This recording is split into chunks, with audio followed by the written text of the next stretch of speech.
Des clôtures, des barbelés, des caméras de vidéosurveillance comme un air de Fort Knox. Mais que peut-il se cacher derrière les murs de ce bâtiment du centre du Portugal? Pour le savoir, si vous pouvez entrer, il va falloir s'équiper.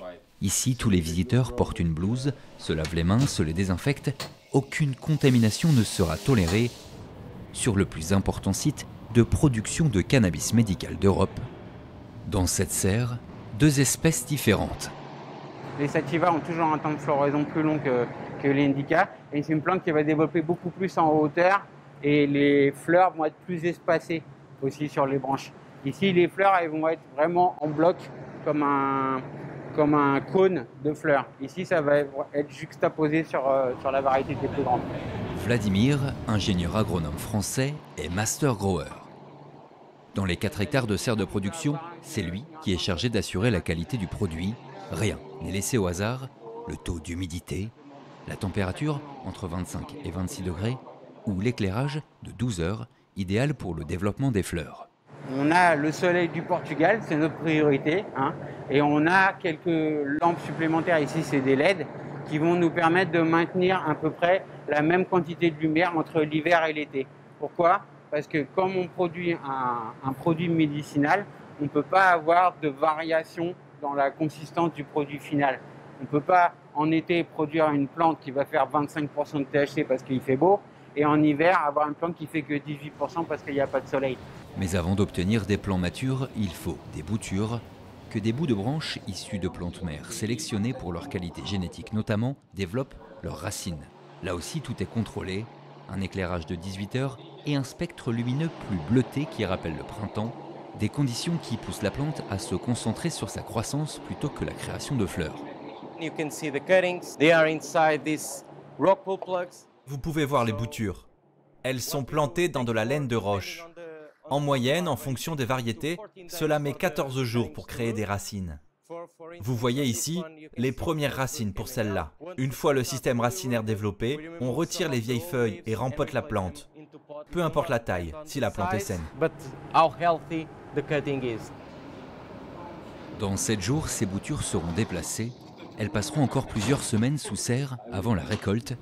Chaque année, 27 tonnes de bourgeons de fleurs sont produites sur ce site. Rien à voir avec de la cannabiculture récréative donc.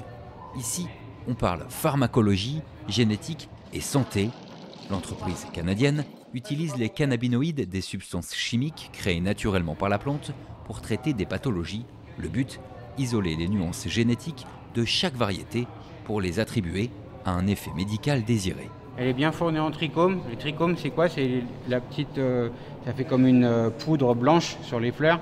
En fait, c'est là où se forment les cannabinoïdes. Cette variété-là, elle est vraiment destinée à un usage pour les personnes qui ont des problèmes de douleurs chroniques ou des problèmes de sommeil aussi, parce qu'elle a un effet assez soporifique, apaisant, calmant. Comme cette entreprise au croisement entre agriculture et industrie pharmaceutique, une cinquantaine d'autres se sont implantées dans le pays en 5 ans. De nombreuses attendent une licence de production.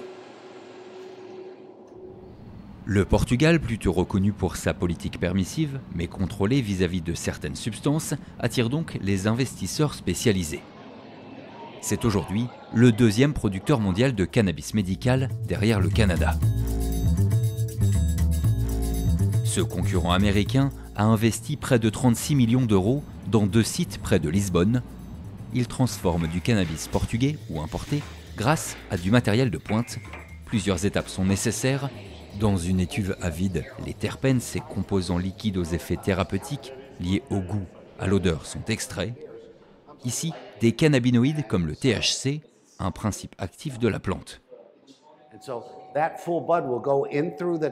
On introduit la plante là-haut et elle va être trempée dans de l'éthanol.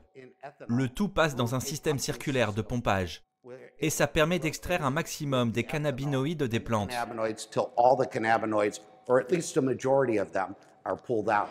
Le tout est ensuite distillé pour obtenir de l'huile concentrée quasiment prête à être intégrée aux préparations de médicaments. Dans ce bâtiment, Pour éviter les contaminations, tout est contrôlé jusqu'au sens des courants d'air.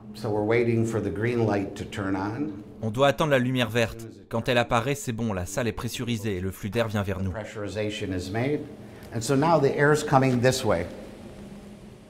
L'air est filtré, conditionné.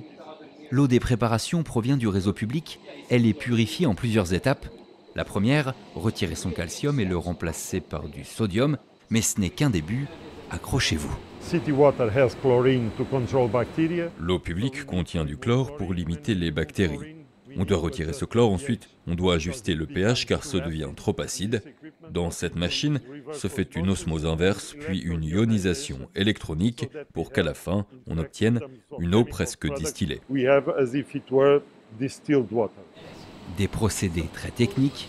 La solution est ensuite conservée en mouvement à une quinzaine de degrés. Le but, empêcher le développement des bactéries. Mais c'est dans le laboratoire que les contrôles sont poussés à leur paroxysme.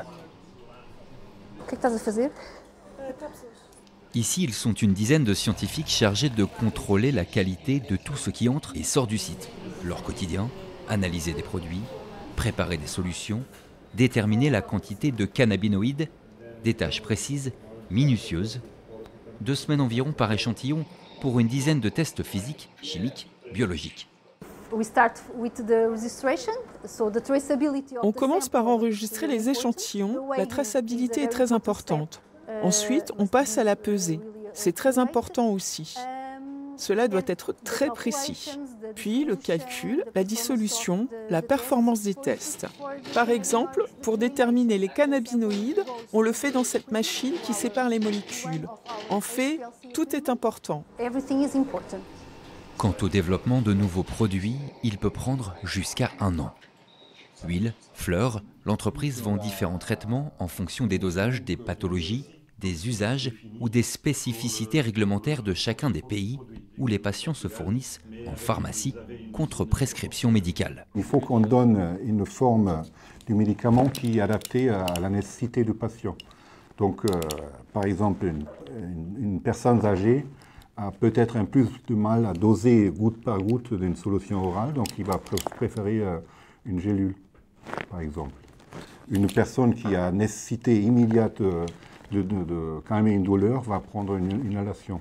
Aujourd'hui, on a une dizaine d'applications différentes pour le cannabis.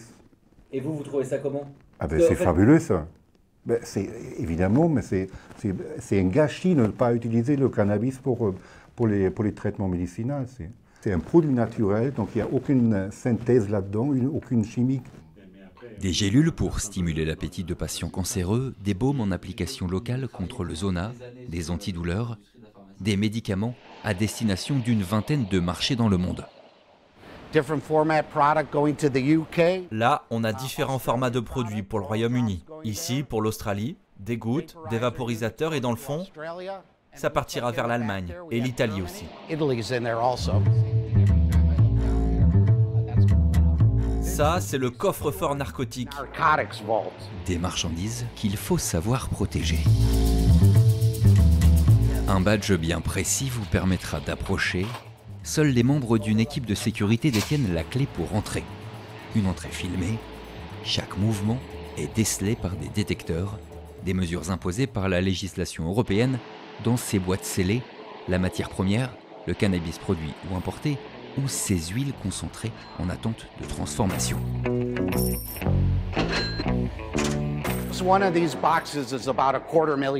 Une seule de ces boîtes vaut entre 150 et 250 000 € en fonction du volume à l'intérieur. Et le volume stocké ici devrait continuer à augmenter. L'entreprise souhaite doubler sa production en 2026 et atteindre un chiffre d'affaires de 40 millions d'euros.